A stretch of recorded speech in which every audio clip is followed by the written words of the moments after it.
ব্যবসা বাণিজ্যে লজিস্টিক খরচ কমানোর চেষ্টা করে যাচ্ছে সরকার। এর ফলে পোশাক খাতের উদ্যোক্তা এবং ক্রেতা উভয়ই উপকৃত হবেন বলে জানিয়েছেন বাণিজ্যমন্ত্রী খন্দকার আব্দুল মুক্তাদির। সকালে রাজধানীর একটি হোটেলে বিনিয়োগ পরিস্থিতি নিয়ে আয়োজিত সেমিনারে তিনি কথা বলেন।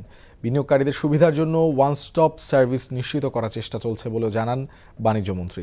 বিভিন্ন মন্ত্রণালয়ের প্রতিনিধি, ব্যবসায়ী সংগঠনের নেতা এবং বিশেষজ্ঞরা সেমিনারে উপস্থিত ছিলেন। প্রকৌশলীদের সংগঠন ইঞ্জিনিয়ার্স ইনস্টিটিউশন অব বাংলাদেশের ৭৮তম প্রতিষ্ঠাবার্ষিকী উপলক্ষে মতবিনিময় সভা অনুষ্ঠিত হয়েছে। অনুষ্ঠানে মেধার ভিত্তিতে প্রকৌশলীদের পদায়নের আহ্বান জানান সংগঠনের নেতারা। রাজধানীর ইঞ্জিনিয়ার্স ইনস্টিটিউশন কার্যালয়ে গণমাধ্যম প্রতিনিধিদের সাথে মতবিনিময় সভায় কথা বলেন তারা। অনুষ্ঠানে সভাপতিত্ব করেন রাজউক চেয়ারম্যান ইঞ্জিনিয়ার রিয়াজুল ইসলাম।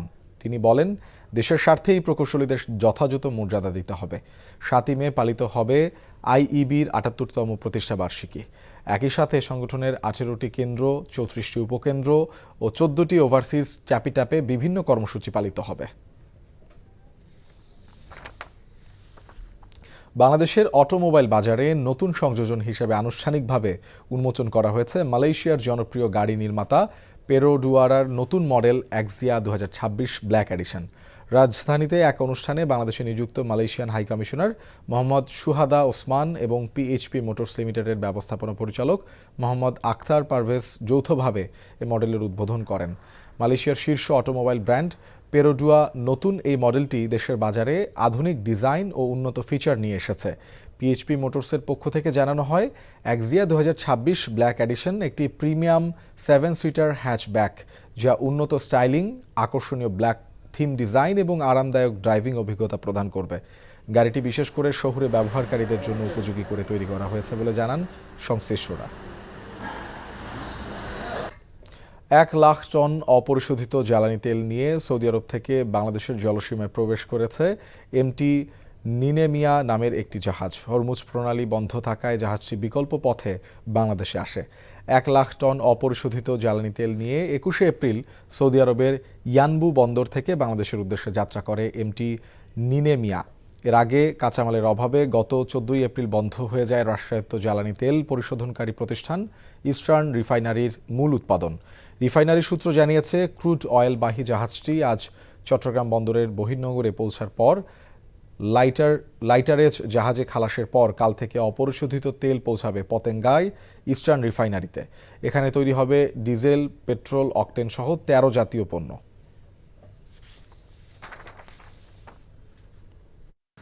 দেশে পৌঁছেছে হাম, রুবেলার ১৫ লাখ এবং টিটেনাসের ৯০,০০০ ডোজ টিকা।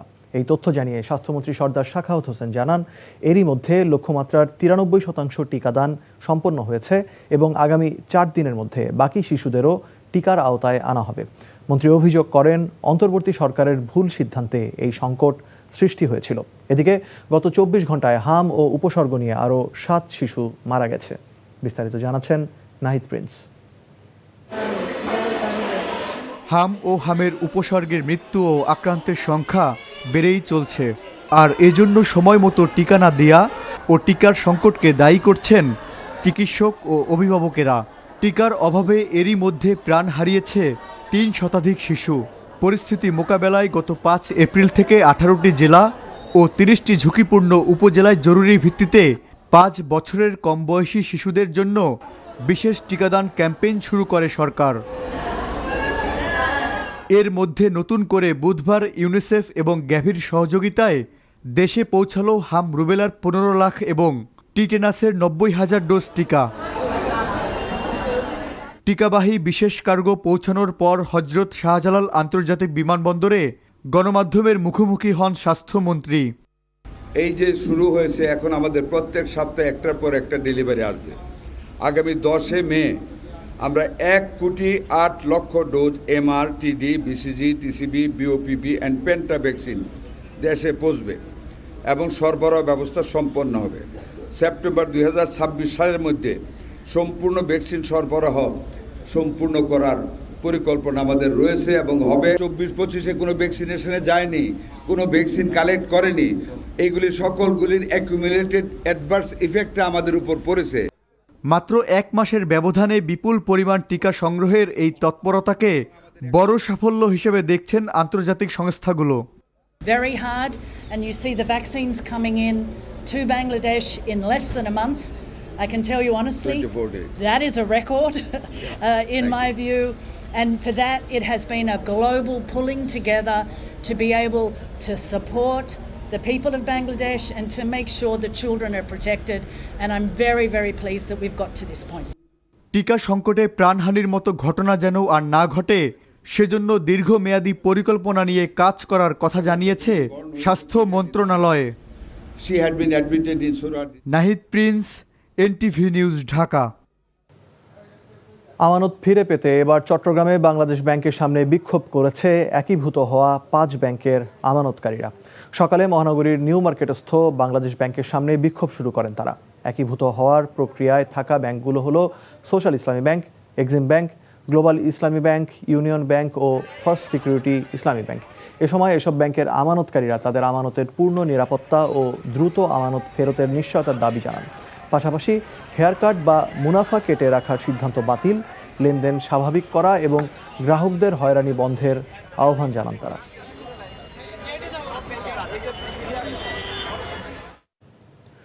কারাবন্দী আওয়ামী লীগের উপদেষ্টা পরিষদের সদস্য আমির হোসেন আমুর ঝালকাঠি শহরের বাসভবনে আবারও হামলা চালিয়ে ভাঙচুর করেছে বৈষম্য বিরোধী ছাত্র আন্দোলনের নেতাকর্মীরা।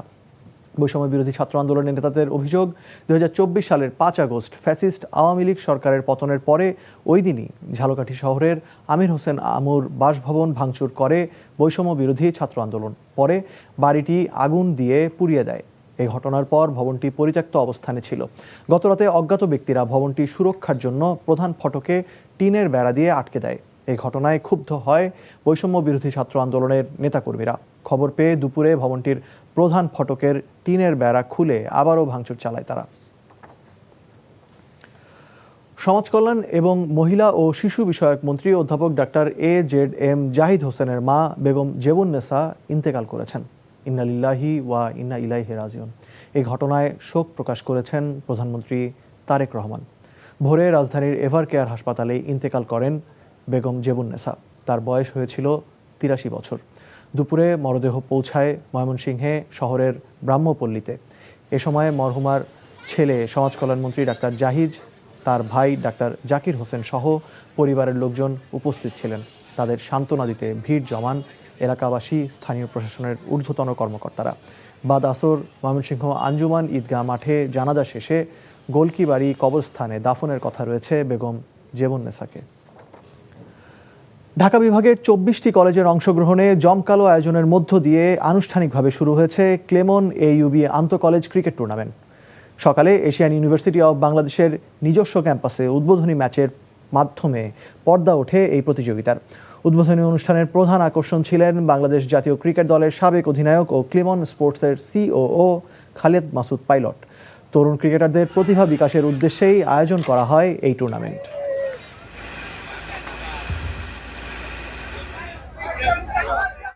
সরকার প্রতিবেশী দেশের সঙ্গে সম্পর্ক স্থিতিশীল করতে চায় বলে জানিয়েছেন স্থানীয় সরকার মন্ত্রী মির্জা ফখরুল ইসলাম আলমগীর। তিনি বলেন, রোহিঙ্গা ইস্যুর সমাধান এবং বঙ্গোপসাগরের নিরাপত্তা জোরদারে কাজ করছে সরকার।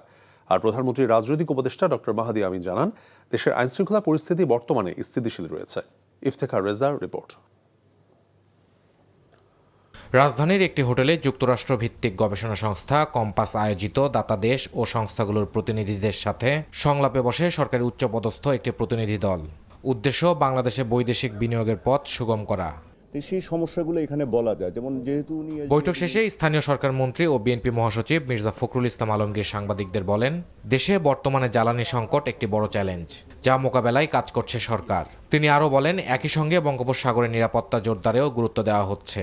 যে আমাদের বে অফ বেঙ্গল যে আছে সেটাকে নিরাপদ রাখা, আমাদের বন্ধুদের সঙ্গে আমাদের সম্পর্ককে স্থিতিশীল রাখা, আমাদের প্রতিবেশীদের সঙ্গে সম্পর্ককে স্থিতিশীল রাখা, এই বিষয়গুলো অবশ্যই আমাদেরকে সমাধান করতে হবে। রোহিঙ্গা ইস্যু, এটা আমাদের জন্য একটা বড় সমস্যা, এই সমস্যাটা আমরা সমাধান করতে চাই। এ সময় প্রধানমন্ত্রীর উপদেষ্টা মাহাদি আমিন বলেন, নতুন সরকার দেশে বিনিয়োগ বান্ধব পরিবেশ তৈরি ও দেশকে স্থিতিশীল করতে কাজ করছে। গণমানুষের যে প্রত্যাশা ছিল সেটিও কিন্তু প্রতিপালন হওয়া শুরু করেছে। দেশের আইন শৃঙ্খলা পরিস্থিতি যথেষ্ট স্থিতিশীল রয়েছে, মানুষের ভাগ্যের পরিবর্তন হচ্ছে। স্বাস্থ্য, শিক্ষা, কৃষি, অবকাঠামো প্রতিটি ক্ষেত্রে কিন্তু প্রতিশ্রুতি অনুযায়ী কার্যকর সমাধান হয়েছে। ইউরোপীয় ইউনিয়ন চেম্বার অব কমার্স বাংলাদেশের চেয়ারপারসন নুরিয়া লোপেজ আশা প্রকাশ করেন বাংলাদেশ ঘুরে দাঁড়াবে। So we have to focus on that, and we have to work together to try to create that environment that will help Bangladesh to move forward. আয়োজকরা বলছেন এ ধরনের আলোচনা অব্যাহত থাকলে পরিবর্তিত পরিস্থিতিতে সামনের চ্যালেঞ্জগুলো মোকাবেলায় কার্যকর পথ বের করা সম্ভব হবে। Iftekhar Reza, NTV news, Dhaka. Padma barrage প্রকল্প দ্রুতই একনেক বৈঠকে উত্থাপন করা হবে বলে জানিয়েছেন পানি সম্পদ মন্ত্রী শহীদুদ্দিন চৌধুরী আনি। তিনি জানান তিস্তা মহাপরিকল্পনা নিয়ে প্রাথমিক আলোচনা হয়েছে। অন্যদিকে শিক্ষামন্ত্রী জানান নৈতিক অবক্ষয় রোধে স্বেচ্ছাসেবী সংগঠনকে নিয়ে কাজ করবে সরকার। সচিবালয়ের প্রধানমন্ত্রী তারেক রহমানের সঙ্গে আলাদা বৈঠক শেষে তারা এসব কথা বলেন। হাসান মাহমুদের রিপোর্ট। প্রাণ ও প্রকৃতির আধার নদী। দেশের দক্ষিণ পশ্চিমের প্রাণ প্রকৃতি ও নদী রক্ষায় শুষ্ক মৌসুমে পানি সংকট এবং ফারাক্কার বিরূপ প্রভাব মোকাবেলায় পদ্মা ব্যারেজ নির্মাণকে সমাধান হিসেবে দেখছে সরকার।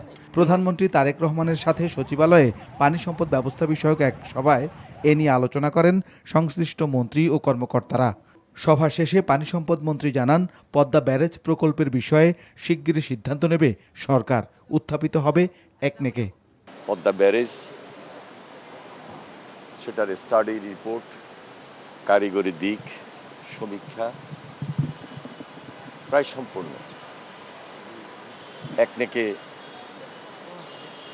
মিটিং যেটি হবে একনেক সভায়, তার আগ পর্যন্ত আমাদের প্রায়োরিটি বেসিস কি কি কাজগুলো সম্পন্ন করা দরকার ইমিডিয়েট, সেটা নিয়ে আমরা বিশদ আলোচনা করেছি। শিক্ষা ব্যবস্থা ও সহশিক্ষা কার্যক্রম নিয়ে প্রধানমন্ত্রীর সাথে বৈঠক শেষে শিক্ষামন্ত্রী জানান সামাজিক মূল্যবোধ ফেরাতে বিএনসিসি, গার্লস গাইডের মতো সংগঠনকে নিয়ে কাজ করবে সরকার। নেত্রকোনার মদনে মাদ্রাসা শিশু শিক্ষার্থী ধর্ষণের শিকার হওয়ার বিষয়ে জানতে চান সাংবাদিকরা। 11 বছরের কিশোরী অন্তঃসত্ত্বা হয়ে পড়েছেন, দৃষ্টিটা যাচ্ছে শিক্ষকের দিকে। এইটাকে আসলে আপনারা কিভাবে দেখছেন? এই তো সেটা মানে প্রথম তো সেটা অ্যাজ এ হোল আমাদেরকে ভ্যালুস, রিলিজিয়াস ভ্যালুস, সোসাইটির ভ্যালুস, ফ্যামিলি ভ্যালুস, এটাকে আপহোল্ড করার জন্য আজকের মূলত এই পলিসি ডিসকাশন হয়েছে, সেটাই আমরা করছি। প্রধানমন্ত্রীর শিক্ষা বিষয়ক উপদেষ্টা জানান শিক্ষাদানকে আনন্দদায়ক করতে বিভিন্ন পরিকল্পনা নিচ্ছে সরকার। Hasan Mahmud, NTV news, Dhaka. দেশের স্বার্থ রক্ষায় যুক্তরাষ্ট্রের সঙ্গে বাণিজ্য চুক্তির ধারাগুলো নিয়ে সরকারের পরামর্শ অব্যাহত রাখবে বলে জানিয়েছেন প্রধানমন্ত্রীর অর্থ উপদেষ্টা ডক্টর রাশেদ আল মাহমুদ তিতুমির। যুক্তরাষ্ট্রের দক্ষিণ এবং মধ্য এশিয়া বিষয়ক সহকারী বাণিজ্য প্রতিনিধি ব্রেন্ডার লিঞ্চের নেতৃত্বে একটি প্রতিনিধি দলের সঙ্গে সচিবালয়ে বৈঠক শেষে সাংবাদিকদের কথা বলেন তিনি। সবার আগে দেশের স্বার্থকে প্রাধান্য দেওয়া হবে বলে জানান ডক্টর তিতুমির। উপদেষ্টা বলেন দুই দেশের মধ্যে যে চুক্তি হয়েছে তাকে সম্মান দেখাতে হবে। শুধু এক দেশ নয়, বিভিন্ন দেশের সঙ্গে বাণিজ্যিক সম্পর্ক নিয়ে এগিয়ে যেতে কাজ করছে এই সরকার।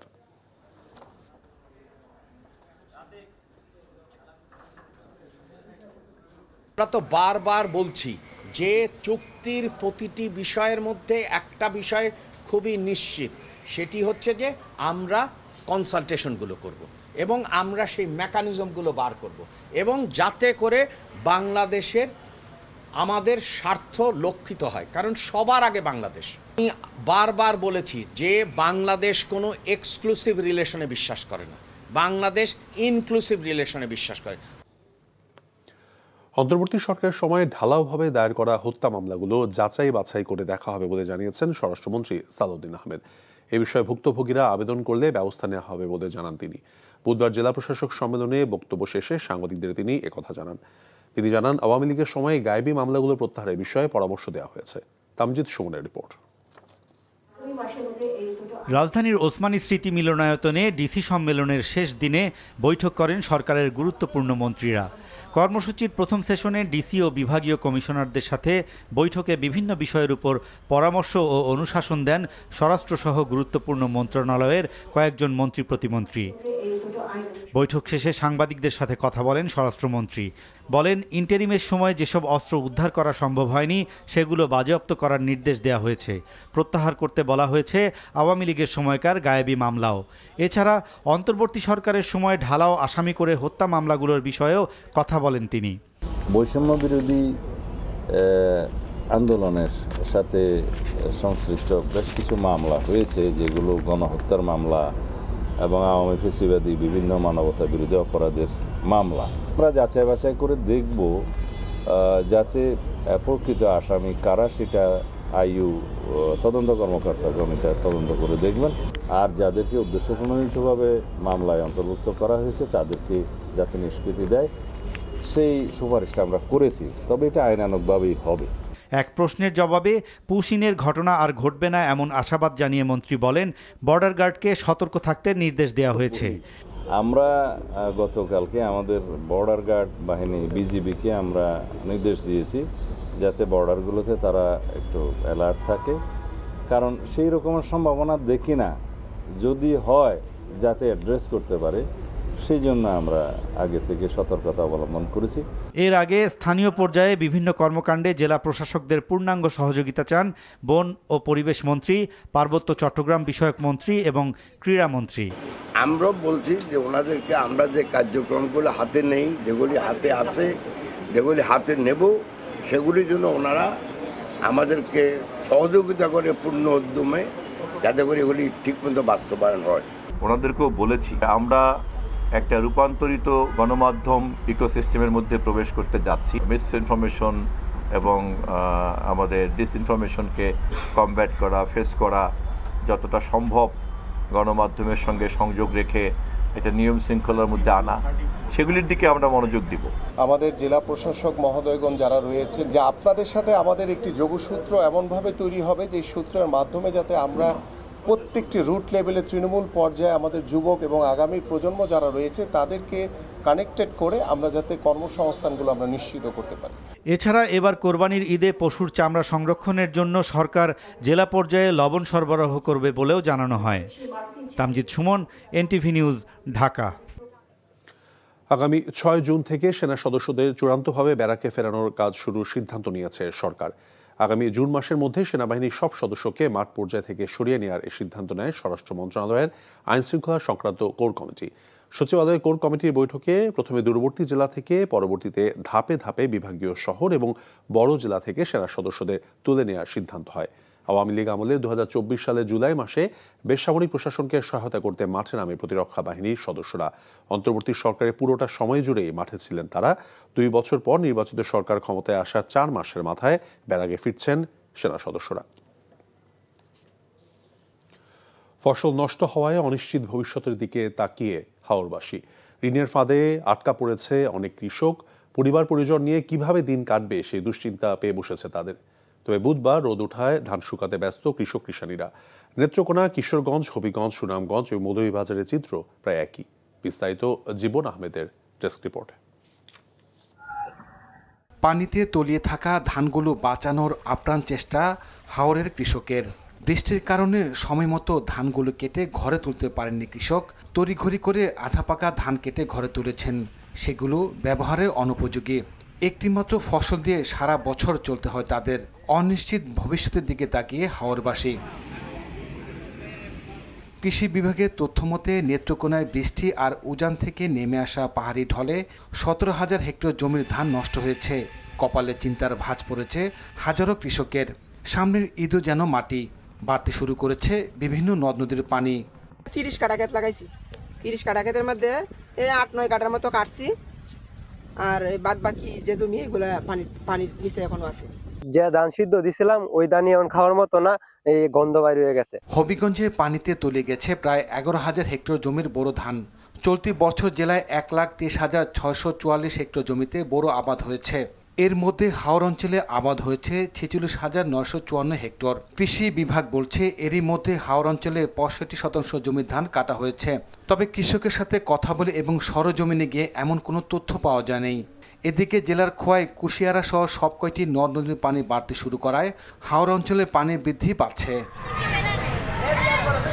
সুনামগঞ্জের হাওরে টানা বৃষ্টিপাত ও পাহাড়ি ঢল অব্যাহত থাকায় নদ নদী ও হাওরের পানির প্রতিদিনই বৃদ্ধি পাচ্ছে। হাওর এলাকার উঁচু জায়গা ও ধান শুকানোর খোলাও পানি নিচে চলে যাচ্ছে। দীর্ঘদিন খোলায় ধান থাকায় পচে নষ্ট হচ্ছে। বাচ্চা কাচ্চার মুখ বাদ দিয়ে নাই, সব ধান পানি লয়ে গেছে। এই ভাতটা যে খাইতাছি এটা আগের বছরের ভাত খাইতাছি, এই বছর যে ভাতটা খাইতার এটা কোনো নিপুণ নাই। এখানে না পানি নেই, চারিদিকে ধান আমরা সব গেছে পানি তোলে। 20 কেজি 8 কেজি খাচ্ছি, আর 12-11 নিয়ে গেছি ফাইনে। ওদিকে মৌলভীবাজারে গত 2 দিন ধরে বৃষ্টিপাত না হয় কিছুটা স্বস্তিতে কৃষক। 10 থেকে 12 দিন পর রোদের দেখা পাওয়ায় ধান শুকাতে ব্যস্ততা বেড়েছে কৃষকের। পাশাপাশি তলিয়ে যাওয়া ধান আবারও কেটে নিয়ে আসছেন হাওর থেকে। তবে শঙ্কার কথা হলো হঠাৎ করে হাওর অঞ্চলে পানি বাড়ছে।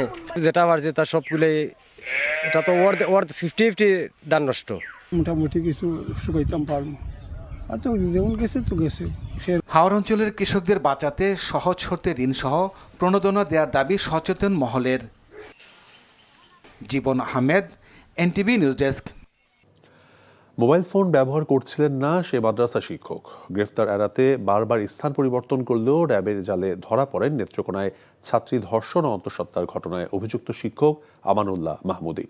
ময়মনসিংহ প্রেস ব্রিফিংয়ে র্যাব জানায়, ভোরে গৌরীপুরের সোনমপুর থেকে তাকে গ্রেফতারের পর থানায় হস্তান্তর করা হয়।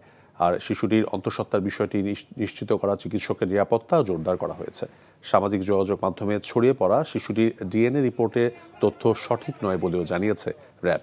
মামলার এজাহারে জানা যায়, ওই শিক্ষক মহিলা কওমি মাদ্রাসাটি প্রতিষ্ঠা করে। শিশুটি নানার বাড়িতে থেকে সেখানে পড়াশোনা করত। তার মা সিলেটে গৃহপরিচারিকার কাজ করতেন। সম্প্রতি মেয়েটি অসুস্থ হয়ে পড়লে হাসপাতালে নেওয়ার পর জানা যায় সে অন্তঃসত্ত্বা। এরপর তার মা থানায় ধর্ষণ মামলা দায়ের করেন। গ্রেফতারের আগে এক ভিডিও বার্তায় নিজেকে নির্দোষ দাবি করেন অভিযুক্ত শিক্ষক। কোরবানির পশুর হাটকে কেন্দ্র করে কোনো ধরনের চাঁদাবাজি হলে কঠোর ব্যবস্থা নেওয়ার হুঁশিয়ারি দিয়েছেন স্থানীয় সরকার প্রতিমন্ত্রী মীর শাহে আলম। অতীতের মতো বিশৃঙ্খলা এবার হবে না বলেও আশ্বাস দেন তিনি। পশুর হাটের কারণে যেন জনভোগান্তি না হয় সেদিকে সর্বোচ্চ নজর দেওয়া হবে বলে জানান তিনি। রাজধানীর গাবতলী পশুর হাট পরিদর্শন শেষে প্রতিমন্ত্রী আরও জানান, অনুমোদিত স্থান ছাড়া কোথাও কোনো হাট বসবে না। ঈদ যাত্রা আনন্দময় করতে সচেষ্ট থাকবে সরকার। নগরীর পশুর হাটকে কেন্দ্র করে যানজট নিয়ন্ত্রণে পুলিশের পাশাপাশি র্যাব এবং সেনাবাহিনী কাজ করবে বলেও জানিয়েছেন তিনি। এ সময় গাবতলী পশুর হাটের আশেপাশের সড়ক যোগাযোগ ব্যবস্থা পরিদর্শন করেন প্রতিমন্ত্রী এবং ডিএনসিসি প্রশাসক।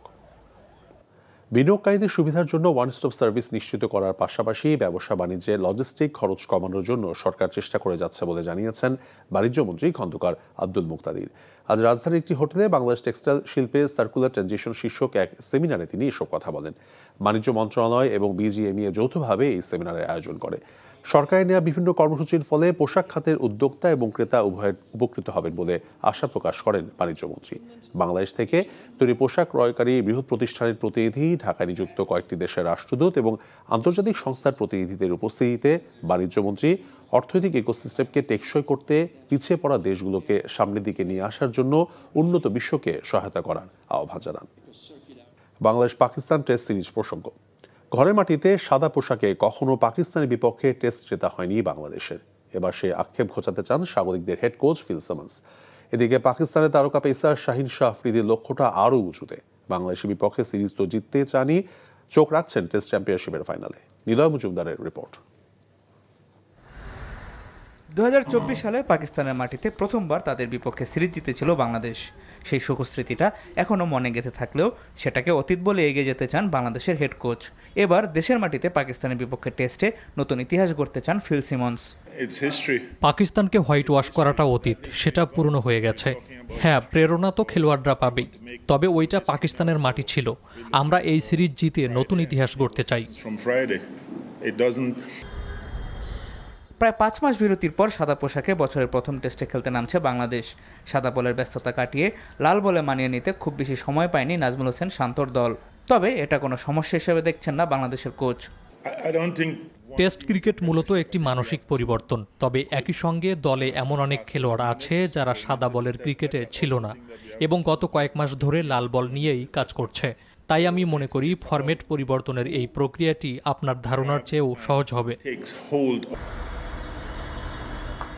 এদিকে বছরের প্রথম টেস্ট খেলতে নামছে পাকিস্তানও। নতুন টেস্ট চ্যাম্পিয়নশিপ চক্রে ফাইনালের চোখ রেখেই বাংলাদেশের বিপক্ষে সিরিজ শুরু করতে চায় পাকিস্তান। সবশেষ সিরিজে বাংলাদেশের বিপক্ষে পরাজয়ের দুঃস্বপ্ন ভুলে ঘুরে দাঁড়াতে চান শাহিন আফ্রিদি। যে কোনো দলই তাদের ঘরের মাঠে শক্ত প্রতিপক্ষ। আমাদের জন্য আসল ব্যাপার হলো কিভাবে প্রস্তুত হচ্ছি। আমরা পুরো টেস্ট চ্যাম্পিয়নশিপের দিকে তাকাচ্ছি, শুধু এই সিরিজই লক্ষ্য নয়, কিভাবে ফাইনালে যেতে পারি। দল হিসেবে আমরা এটা বুঝতে পারছি যে এই সংস্করণে সেরা ক্রিকেটটাই খেলতে হবে। আগামী 8ই মে মিরপুর শেরেবাংলায় প্রথম টেস্টে মুখোমুখি হবে বাংলাদেশ ও পাকিস্তান। নীলা মজুমদার, এনটিভি নিউজ, ঢাকা।